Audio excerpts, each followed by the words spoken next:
अस्सलामुअलैकुम वरहमतुल्लाहि वबरकातुहू। लगदियां ते बेलियां हो, वल हो, तकड़े हो, तकड़िया रहना, परेशान नहीं होना। तो जनाब अज की जिहड़ी गल है ना, वो बिल्कुल छोटी जी है लेकिन पायदार बड़ी है, मज़ा बड़ा उसी सुनने वाली है।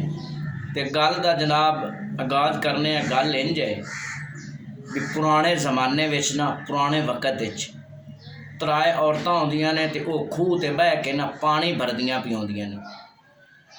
तो जदों पानी भरदियां पियाउंदियां ने ना ते थोड़ी देर गुजरदी है ते एक औरत का ना पुत्र ते बेटा उत्थों लगदा है।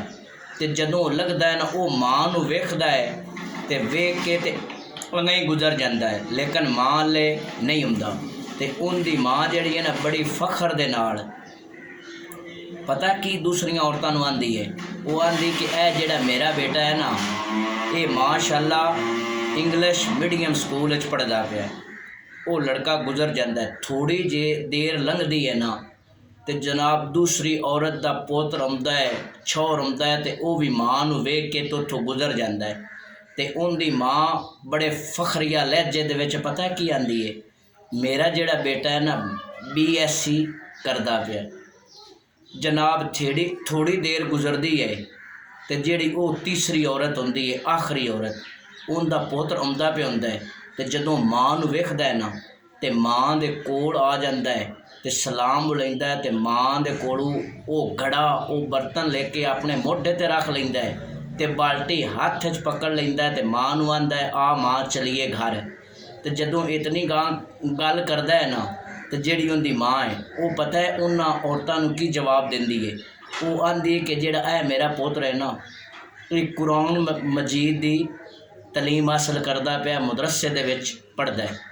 तो दोस्तों जदों उन्हें इतनी गल कीती ना, तो जिहड़ियां दूसरियां औरतां ने वो बड़ियां शर्मिंदा होईयां। तो जनाब गल करन दा मकसद ये है कि अज इस जदीद दौर दे विच भी ना लोग बड़े बड़े पैसे ते रुपये खर्च कर देंदे ने अपनी औलाद ते, लेकिन उन्होंने तमीज़ या इखलाक नहीं सिखाया जाता।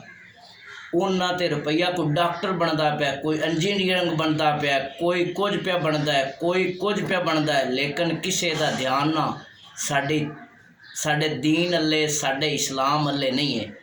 तो ये सिर्फ ध्यान ना होने की वजह तो अज असी ना बड़े पिछे जा रहे हैं। दुखों दे विच, मुसीबतों दे विच, हर घर दे विच बीमारी, हर घर दे बंदे परेशान।